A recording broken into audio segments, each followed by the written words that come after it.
Nous sommes en 1989, en Chine, à Pékin, sur la place Tiananmen. Entre le 15 avril et le 4 juin, des dizaines de milliers d'étudiants, d'ouvriers et d'intellectuels divers et variés protestent, font des grèves de la faim, manifestent contre la corruption, pour la liberté d'expression, celle de la presse, pour l'égalité des droits entre les citoyens. Très vite, l'État interdit ces manifestations, s'inquiète de l'évolution de ce mouvement et de son image dans le reste du monde, puisque la majorité des journalistes étrangers sur place soutiennent les étudiants et ceux qui les accompagnent. Alors, le 19 mai, la loi martiale est décrétée et les soldats se mettent en marche, commencent à entrer dans Pékin malgré l'hostilité d'une grande partie de la population qui installe des barricades un peu partout dans la ville. Et ce qui devait arriver, arriva. Des soldats se mettent à abattre des étudiants, des chars broient tout sur leur passage, sans faire de distinction entre les véhicules et les êtres humains sur lesquels ils passent impitoyablement. Des manifestants sont battus à mort, d'autres sont exécutés froidement, d'autres abattus alors qu'ils tentaient de fuir. Certains sont brûlés vifs. Bref, vous l'aurez compris, les événements que l'on qualifie souvent aujourd'hui de massacre de la place Tiananmen, à l'origine de plusieurs milliers de morts et d'encore plus de blessés, ont profondément marqué la Chine, et c'est bien normal. Mais ils terrifieront également Hong Kong, encore colonie britannique à l'époque, choqués par cette violence et le sort des étudiants manifestants, eux qui ont également manifesté en grand nombre pour leur apporter leur soutien. Mais surtout, l'inquiétude règne, tout simplement car, peu à peu, on approche de la date de la rétrocession, le 1er juillet 1997, durant laquelle le Royaume-Uni restituera Hong Kong à la Chine. Quel sort attendra alors le peuple hongkongais ? Beaucoup ont peur, et Hong Kong connaît une période très sombre d'incertitude. Et le cinéma aussi, à son niveau, est touché par ce sujet. Quel genre de censure sera établi lorsque la Chine aura la main mise sur la colonie à partir de 1997 ? Les réalisateurs, les producteurs et les distributeurs sont dans l'incertitude et certains cinéastes importants quitteront même le territoire pour poursuivre leur carrière à l'étranger, persuadés que ce ne sera plus possible à Hong Kong après la rétrocession. Et pendant ces quelques années, comme pour un barreau d'honneur, les productions complètement folles, aussi bien visuellement que sur le fond, vont pulluler à Hong Kong. Comme s'ils voulaient en profiter pendant que c'était encore possible, les créateurs s'en donnent à cœur joie, et cela nous donnera quelques-uns des films les plus tarés, les plus dévergondés, mais aussi les plus immoraux de toute l'histoire du cinéma. Et je parle bien sûr des catégories 3. Et aujourd'hui, nous allons parler de 4 catégories 3 particulièrement sombres et dures. Cette intro était un petit peu longue, je le concède, mais elle était nécessaire pour vous mettre dans l'ambiance du jour. Pour un épisode qui mélange cinéma interdit et maître de l'horreur, durant lequel nous allons nous pencher sur le cas de Billy Tang et de sa tétralogie extrêmement dérangeante. Accrochez-vous et bienvenue dans ce nouvel épisode spécial de cinéma interdit. Générique.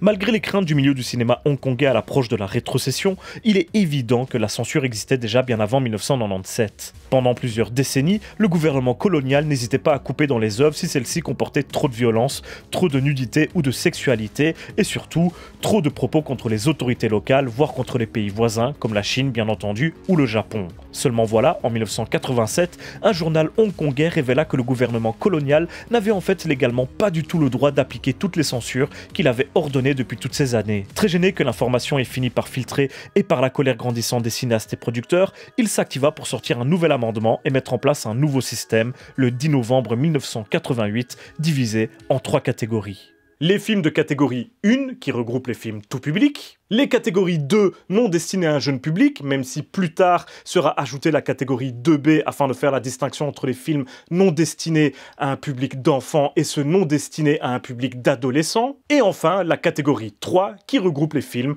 interdits aux moins de 18 ans. L'avantage des catégories 3, c'est que beaucoup de films qui auraient purement et simplement été interdits auparavant peuvent désormais être projetés en salle. Mieux encore, certains films qui datent d'avant la mise en place de ce nouveau système sont désormais réévalués et connaissent donc un passage dans les salles obscures qui leur avait été refusé à l'époque de leur sortie. Bon, ça ne veut pas dire qu'il n'y a plus de coupe, et même les films de catégorie 3 peuvent se voir censurés selon un règlement plus ou moins clair que les cinéastes prennent un malin plaisir à contourner par tous les moyens possibles et imaginables. Par exemple, l'un des points de règlement les plus durs concerne toujours la Chine. Les films qui se permettent de critiquer ouvertement ce pays, son gouvernement, certains événements peu reluisants de son histoire ou quoi que ce soit dans ce style-là, ont de bonnes chances de se voir interdire. Du coup, de nombreux réalisateurs se mettent à parler de la Chine en utilisant d'autres pays comme métaphore, comme le Vietnam, les Philippines ou autres. Et même si la plupart des catégories 3 n'ont pas forcément de fond politique, il y en a quand même un certain nombre qui sont plus que des films d'exploitation décérébrés et qui profitent de leur folie pour envoyer 2 ou 3 taquets, par exemple. Puis bon, l'avènement des catégories 3 se tient juste entre le massacre de Tiananmen et la rétrocession, et forcément, ce contexte pour le moins particulier se ressent dans bon nombre de ses productions. Et finalement, alors que le cinéma hongkongais connaissait un début de crise assez fort, avec l'arrivée du piratage par exemple, ce sont les catégories 3 qui l'ont en quelque sorte sauvé. On parle quand même d'un box-office de 159 millions de dollars de Hong Kong en 1992, puis de 185 millions en 1993, en ne prenant en compte que des catégories 3 produits localement. Puis même si c'était bien sûr beaucoup du cinéma d'exploitation, avec des producteurs qui ne reculaient devant rien pour ameuter les spectateurs dans les salles et profitaient de la popularité de ses œuvres, en obligeant le réalisateur à ajouter des scènes sexuelles ou violentes dans leurs films pour pouvoir pleinement profiter de la publicité liée aux catégories 3 à l'époque, les cinéastes s'en donnaient également à cœur joie, et il y a eu un véritable élan créatif à ce moment-là. Je veux dire, rarement, voire jamais dans l'histoire du cinéma, nous n'avons eu l'opportunité de voir autant de productions complètement hallucinées qu'à Hong Kong durant la grande ère des catégories 3 où elles étaient légion. Il y avait quand même une vraie liberté de ton et un véritable attrait du public pour ces œuvres. Mais ça, c'est aussi beaucoup dû à la dureté de l'époque et aux événements dont j'ai parlé en introduction. Les spectateurs avaient besoin de se changer les idées, d'un exutoire, et forcément les catégories 3 ont au moins en partie tenu ce rôle, aussi bien pour eux que pour les cinéastes. Ce sont des reflets de leur époque et de leur environnement. Et le réalisateur dont j'ai envie de vous parler plus en détail aujourd'hui en est un parfait exemple. Il est enfin temps de vous parler de Billy Tang, à l'origine de 4 des films les plus sombres, les plus dérangeants, les plus malsains de l'histoire du cinéma. Sans exagérer.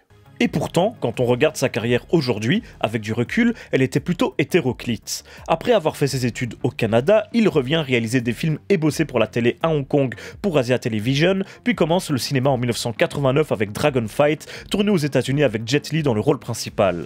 Et il nous aura fait pas mal de polars ou de films sur les triades, l'un de ses sujets de prédilection, mais ce ne sont pas ces films qui lui apporteront le succès et la célébrité, ni ceux dont j'ai envie de parler dans cette vidéo, mais bien de ces catégories 3. Et même, en fait, pas de tous ces catégories 3, car certains sont de purs films de commande, à l'image de son Raped by an Angel, 5e opus de la célèbre saga, qu'il a accepté de réaliser pour faire plaisir aux producteurs sans en avoir réellement envie de son propre aveu. Non, nous allons parler de 4 de ces films beaucoup plus sombres que le reste de son œuvre, et qui représentent parfaitement le climat qui régnait à Hong Kong à cette époque. 4 films que Julien Cévéon, dans son ouvrage Catégorie 3, Sexe, sang et politique à Hong Kong, que je ne peux que chaudement vous recommander, a désigné sous l'appellation tétralogie urbaine de Billy Tang. Et ce sont ces films qui ont véritablement fait sa renommée, à commencer par le premier d'entre eux, son premier vrai succès, Dr Lamb. Dr Lamb sort en 1992 et nous raconte l'histoire d'un chauffeur de taxi qui mène une double vie pour le moins sombre. Lors des nuits pluvieuses, il part à la recherche de proies et assassine des femmes. Il viole leurs cadavres, les coupe en morceaux qu'il garde en souvenir, prend des photos et filme des parties de ce sinistre processus. C'est d'ailleurs comme ça qu'il se fera avoir. En voulant faire développer ses pellicules macabres, le développeur tombera sur ses clichés et appellera la police. Le film nous raconte dans sa première partie comment les enquêteurs vont réussir à le faire avouer, puis nous faire suivre son parcours et la façon dont il a tué chacune de ses 4 victimes sous la forme de flashbacks tandis qu'il raconte tout aux flics, le tout à grand renfort d'images fortes parfois insoutenables. Et oui, le film est très dur. Et il devait le paraître encore plus lors de sa sortie à Hong Kong, puisque il est inspiré d'un véritable fait divers local, des agissements d'un véritable tueur. Le personnage de Lam Goryu, magnifiquement interprété par l'incroyable Simon Yam, qui porte une bonne partie du film sur ses épaules et fait froid dans le dos, et qui rebossera avec Billy à l'avenir, est inspiré du tueur Lam Kor-wan. Les histoires des 2 assassins sont très proches, car pour préparer le film, Billy Tang a travaillé en collaboration avec la police, qui lui a livré pas mal de détails pour le moins sordides qu'il a reproduits dans le film. Et Dr Lamb doit certainement une partie de son succès à la fascination que le véritable tueur a exercée sur la population hongkongaise, choquée par une telle histoire, ce qui se comprend parfaitement. D'ailleurs, ce sera un tel succès qu'il lancera une nouvelle mode, ce qui était courant avec les catégories 3, celle des films inspirés d'histoires de véritables tueurs. Mais Dr Lamb est définitivement l'une des plus sombres, et ce malgré les quelques petites blagues qui le parsèment ici et là, pour tenter de rendre l'atmosphère un petit peu moins suffocante, et qui sont avant tout l'initiative de l'acteur Ken Sheng, qui lui aussi bossera encore avec Billy Tang plus tard.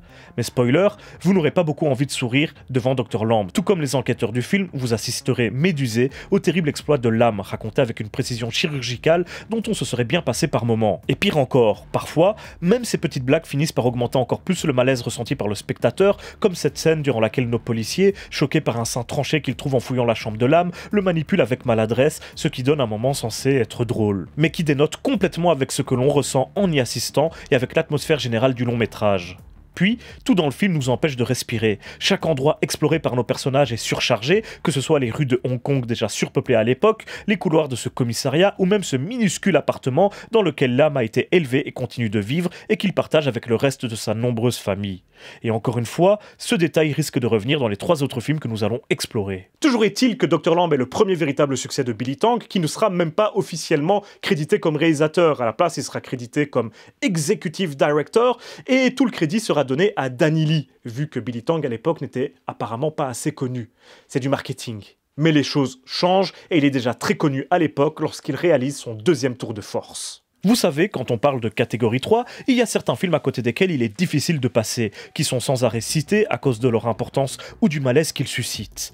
Des films comme Sex and Zen, avec ses scènes érotiques complètement extravagantes, son esthétique des plus soignés et son humour à la fois très maîtrisé et très enfantin qui tranche avec son propos, ou alors comme The Untold Story ou Ebola Syndrome, tous deux réalisés par le même Herman Yao et inspirés par le même odieux fait divers, aux scènes de violence et d'immoralité parmi les plus célèbres de l'histoire du cinéma. On peut même aller jusqu'au plus immonde des catégories 3, des films comme Man Behind the Sun, qui mélange faits historiques très réalistes avec le plus putassier des cinémas d'exploitation, ce qui nous donnera quelques séquences d'anthologie juste traumatisantes. Eh bien, si les 4 films de Billy Tank dont nous allons parler sont tous des monuments importants de la catégorie 3, peut-être que le long métrage suivant est celui qui est le plus souvent cité comme un incontournable. Je parle bien sûr de Run and Kill.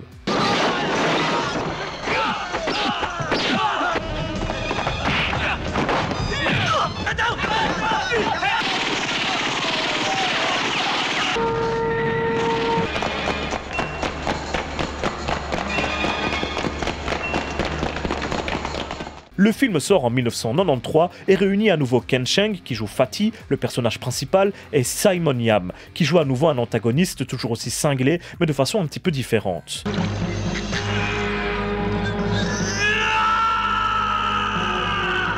Nous suivons la vie de Fatty qui, un jour, alors qu'il rentre chez lui, trouve sa femme en train de coucher avec l'épicier du coin. Seulement voilà, Fatty, il n'est pas du genre à péter un câble et à devenir violent, il est beaucoup trop gentil pour ça. Complètement dévasté, il va aller se saouler et va finir par, sans s'en rendre compte, engager des tueurs à gages pour se venger de son épouse volage et de son amant. Bon, c'est une petite erreur, ça peut arriver à tout le monde.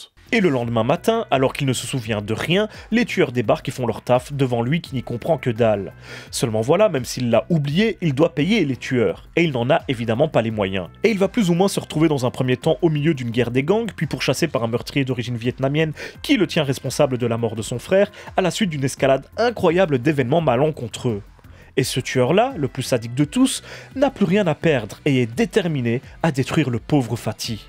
Et croyez-moi, il ne reculera devant rien. Car oui, Run and Kill est un long métrage complètement cinglé. Fatty est un citoyen tout à fait ordinaire qui vit une petite existence bien tranquille et qui va être pris dans un engrenage de violence inouïe dans un milieu qu'il ne connaît absolument pas. La violence y est totalement over the top avec de très nombreuses scènes d'action, des coups de feu par centaines, des explosions, des combats entre assassins et des interventions policières musclées. Mais moralement, encore une fois, le film est très dur. L'antagoniste n'hésite pas à pousser la maman du pauvre Fatty par la fenêtre, puis à brûler vive sa petite fille pour le simple plaisir de faire souffrir Fatty. Puis on parle quand même à la base d'un homme banal et à la gentillesse remarquable qui commandite sans s'en rendre compte le meurtre de sa propre femme et mère de sa petite fille. Rien n'est épargné au spectateur et il doit suivre le calvaire de ce personnage principal très attachant et inoffensif qui profite du charisme du légendaire Ken Cheng qui a fait une énorme connerie sous l'influence de l'alcool et qui la payera au centuple. Une nouvelle fois, l'escalade de violence et de noirceur proposée par Run and Kill est difficile, voire impossible à anticiper tant il va loin, et nous avons la sensation que Fatty aura beau lutter, il n'a aucun espoir de réussite. Une œuvre extrêmement pessimiste qui, à première vue, et c'est comme ça qu'elle a été jugée à l'époque de sa sortie par les critiques, n'est qu'un film d'exploitation malsain parmi d'autres, même si ses nombreuses scènes d'action sont tout de même à souligner. Mais comme nous le verrons un petit peu plus tard, le film a beaucoup plus à offrir. Mais pour l'heure, continuons avec le film suivant. Brother of Darkness sort en 1994 et nous fait suivre To, qui est en plein procès, accusé d'avoir tué son frère. L'extrême majorité du reste du long métrage nous fera suivre les événements qui ont mené à cet incident, qui n'en est pas vraiment un. Le grand frère en question, Wa, est l'un des plus gros enfoirés qu'il m'ait été donné de voir au cinéma, dans un style qui fait très Pascal le grand frère version hardcore. L'homme est juste une petite frappe qui passe tout le film à martyriser ses parents et son petit frère, qui l'a traumatisé au point de le rendre complètement impotent une fois adulte. Un mec vulgaire, odieux, un arnaqueur, qui vole ses parents, qui viole sa copine en prenant bien soin que toute sa famille l'entende, etc. Le gendre idéal, si on veut. Le film propose énormément de situations très difficiles à regarder qui instaurent le malaise avec une efficacité redoutable. À chaque fois que la famille est en train de passer un moment agréable, le frère débarque, toujours par surprise, libéré de l'un de ses multiples allers-retours en prison et réimpose sa loi. Les innombrables mouvements de caméra et gros plans sur les visages désespérés des parents pendant que leur fils gâche littéralement leur existence en leur ramenant des mafieux qui veulent récupérer de l'argent chez eux, en les arnaquant, les menaçant, en venant tout casser pendant des fêtes de famille, en les martyrisant physiquement, sont vraiment insoutenables. Son comportement avec les femmes est juste atroce. Lui qui violait son épouse et mère de son fils qu'il torturait au passage et qui a juste fini par la vendre. Il atteindra le point de non-retour quand il tentera d'abuser la copine de son frère To, puis qu'il violentera leur mère, ce qui fera finalement passer To à l'acte.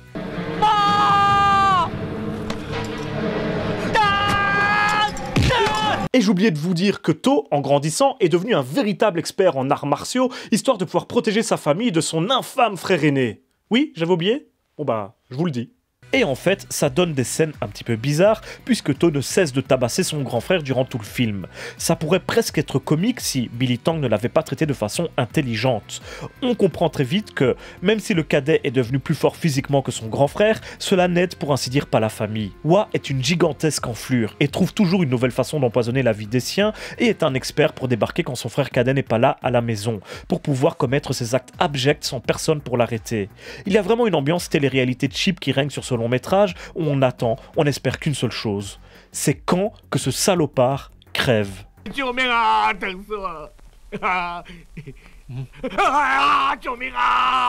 Oui, puisque nous savons dès les premières minutes du film que notre héros va tuer son frère et être jugé pour ça. Nous attendons la libération pendant la totalité du long métrage, alors que nous parlons tout de même d'un meurtre. Billy Tang nous fait espérer que le héros passera à l'acte, nous met dans la peau de quelqu'un qui serait prêt à tuer, et c'est un sentiment qui peut être très dérangeant. Sans oublier toutes les scènes choquantes et premier degré que Brother of Darkness nous propose et qui sont classiques dans cette tétralogie, comme vous l'aurez certainement compris. Et ce, même si on peut y trouver de l'amour, puisque Hugo Henge et Lily Chung, qui jouent le couple principal dans le film, se marieront dans la vraie vie.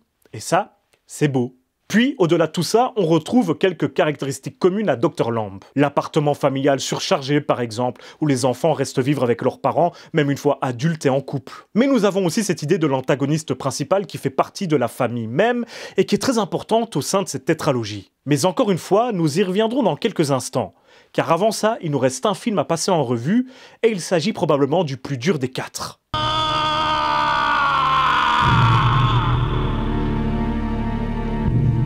Red to Kill nous fait suivre une assistante sociale qui s'occupe de Ming Ming, une jeune femme qui a le quotient intellectuel d'un enfant de 10 ans, et qui est interprétée par Lily Chung, qui jouait déjà dans Brother of Darkness. Elle l'emmène jusqu'à un centre pour personnes en situation de handicap mental, situé dans un énorme immeuble assez sinistre, qui en plus connaît une sordide affaire de violeurs en série, toujours pas arrêtés. Et bien sûr, le voisinage tient les résidents du centre pour responsables alors qu'ils sont inoffensifs. Heureusement, ils peuvent compter sur un directeur très impliqué qui tient à défendre ses protégés. Sauf quand il voit une femme qui porte du rouge. Là, il se transforme en véritable Mr. Hyde et brutalise sa victime, la viole, puis la tue sauvagement. Le tout en prenant des poses et en arborant des mimiques pas possibles, toujours à moitié nu et bandant ses muscles, le corps couvert de sueur, en poussant des râles étranges et effrayants. Et donc, oui, c'est lui le fameux violeur en série. Et là où le film va se révéler extrêmement immoral, encore une fois, c'est que la pauvre Ming Ming va avoir le malheur de porter du rouge. Vous comprenez certainement où je veux en venir. Et oui, dans Red to Kill, Billy Tang nous propose un directeur de centre pour personnes handicapées abusé de l'une de ses résidentes, entre autres, puisque nous avons droit à plusieurs scènes de viol d'une rare brutalité. On y ressent à nouveau une sensation de pessimisme très fort, avec ce logement pas vraiment des plus accueillants, ces personnages sans défense qui en prennent plein la gueule, puis cette assistante sociale juste impuissante qui ne peut pas protéger Ming Ming d'un danger qui est pourtant rapidement identifié. Pour vous dire, elles essayent même d'aller en justice, mais vu que Ming Ming a le quotient intellectuel d'une enfant de 10 ans, l'agresseur sera relâché. Voilà l'un des messages du film. La menace ici est trop forte et personne ne viendra vous aider. Puis bon, Billy Tang va vraiment au bout de la démarche, même trop. Même lui a avoué avoir été trop loin avec ce film, à tel point que lui-même ne l'aime pas, la faute à des demandes de producteurs. Nous avons cette scène durant laquelle Ming Ming se mutile sous la douche après l'horrible viol qu'elle a subi, et ça, c'était une volonté du producteur, par exemple. Après, cette scène abjecte dans ce qu'elle raconte est l'une des plus fortes du film, de celles qui ont le plus fait parler. Comme souvent avec le cinéma d'exploitation, la créativité des auteurs se mélange aux volontés mercantiles de la prod, et dans le meilleur des cas, cela nous donne des œuvres inoubliables comme ce Right to Kill. Mais comment ne pas parler de cette fin, durant laquelle nous avons notre assistante sociale, entourée des pensionnaires du centre, tous au chevet de la pauvre Ming Ming, dans le coma. Et nous assistons tous ensemble à son décès, tout simplement. Tout à coup, elle arrête de respirer et tout le monde pleure, hurle dans la chambre d'hôpital, tandis qu'une musique presque joyeuse accompagne ce moment tout droit sorti d'un authentique cauchemar. Comment oublier une fin pareille ? Le but n'était même pas de faire pleurer dans les chaumières étant donné le choix de musique. Non, le but est juste de choquer, de souffler le spectateur. Et même si le film ne creuse pas tellement le sujet des personnes en situation de handicap, l'un des objectifs de Billy Tang restait de montrer à quel point les populations défavorisées étaient laissées pour compte, et questionnait également l'identité des véritables malades. Ces résidents étaient-ils réellement plus atteints, si j'ose dire, que les représentants d'une autorité qui peinait à protéger les innocents et les sans défense, à apporter la justice ? S'il a choisi des populations atteintes de handicap comme personnage, c'est uniquement pour pouvoir faire la comparaison avec l'autorité qu'il désirait critiquer, même si, de son propre aveu, pour préparer le film, il aura mené pas mal d'entretiens avec de véritables personnes ayant un handicap mental pour mieux les comprendre, faire tomber certains de ses propres clichés. Mais bon, pour être honnête, ça ne transparaît pas forcément dans le film. Ou en tout cas, pas autant que Billy Tang ne l'aurait souhaité, j'imagine. Par contre, d'autres choses très intéressantes apparaissent dans Right to Kill et dans les 4 films de façon plus globale. Et c'est avec tous ces détails que ces films prennent enfin beaucoup plus de sens. Bon, dans Dr. Lamb, Brother of Darkness et Right to Kill, les antagonistes, au-delà de leur folie si caractéristique des méchants de Billy Tang qui les rend déjà tous légendaires, représentent tout simplement la Chine. Bah oui, comme dit en début de vidéo, les cinéastes hongkongais utilisaient souvent des métaphores pour représenter et critiquer leurs grands et effrayants voisins pour éviter de se faire censurer. Et ici, ça fait sens, surtout quand on prend la rétrocession en compte. Dans Dr. Lamb et Brother of Darkness, l'ennemi n'est plus un étranger, à l'image de tous ces films hongkongais précédents qui présentaient des Japonais ou des Occidentaux comme antagonistes. Non, l'ennemi est un membre de la famille, un frère ou un fils, le loup est déjà dans la bergerie et représente la Chine, plus proche qu'il n'y paraît, et qui vivra bientôt sur le même territoire que sa petite sœur, Hong Kong.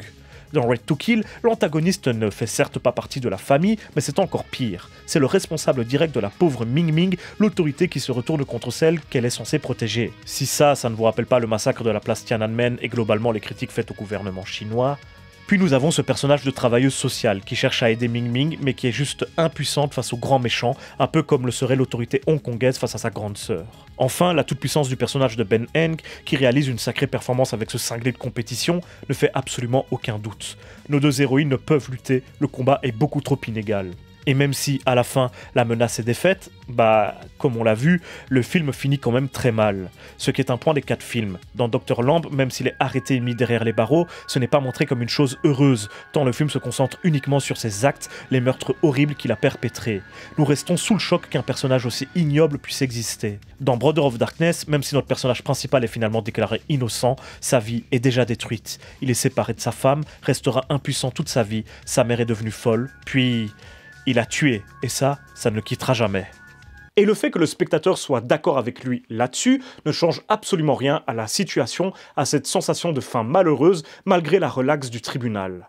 Enfin, nous avons le cas de Run and Kill. Fatih réussit à se débarrasser de l'assassin qu'il traquait et qui semblait pourtant lui aussi bien plus fort que lui. Mais il a tout perdu. Sa femme, son entreprise, sa mère et sa fille, voire même sa santé mentale, comme la fin du film semble le sous-entendre. Il a survécu, mais n'a plus rien. Ceci dit, ici, l'antagoniste ne représente pas forcément la Chine, il est vrai.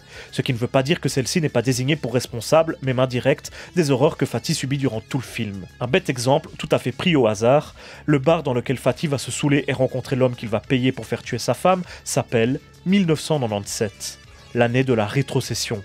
À partir de là, on peut donc conclure que tous les événements que Fatih va connaître sont liés, de près ou de loin, à la rétrocession de Hong Kong à la Chine. Reprenons notre antagoniste, interprété par le monstre Simon Yam. Ching Fung, un tueur d'origine vietnamienne qui n'a plus nulle part où aller, n'est chez lui nulle part et dont la seule famille est son dernier frère d'armes qui mourra durant le film. Sa folie meurtrière est en fait dictée par le désespoir, le fait qu'il n'ait plus rien à perdre. Sa soif de vengeance est la seule chose qui lui reste en définitive. Et son origine vietnamienne n'est pas non plus choisie au hasard. Cet antagoniste représente en fait les boat people, ces immigrés qui, comme leur nom l'indique, arrivent par cargo depuis la Chine ou le Vietnam, entre autres, et comprennent des communautés comme les Tanka par exemple. À l'époque, leur situation à Hong Kong est assez compliquée, car ils ne sont considérés ni comme hongkongais, ni comme chinois, et la vie dans la colonie surchargée est déjà assez difficile pour le petit peuple, qui ne comprend pas pourquoi ces gens débarquent alors qu'il n'y a ni place pour les accueillir, ni argent pour eux. Et évidemment, la politique chinoise joue un grand rôle dans l'arrivée de ces immigrés un petit peu partout en Asie orientale, et particulièrement à Hong Kong, d'où ses choix dans Run and Kill, beaucoup plus subtils que ce que beaucoup ont bien voulu en dire. Les affrontements entre les différents personnages sont une métaphore très violente de la situation hongkongaise à l'aube de la rétrocession, et d'ailleurs, Billy Tang lui-même disait qu'il espérait qu'au moins une partie du public avait eu de la sympathie pour cet antagoniste.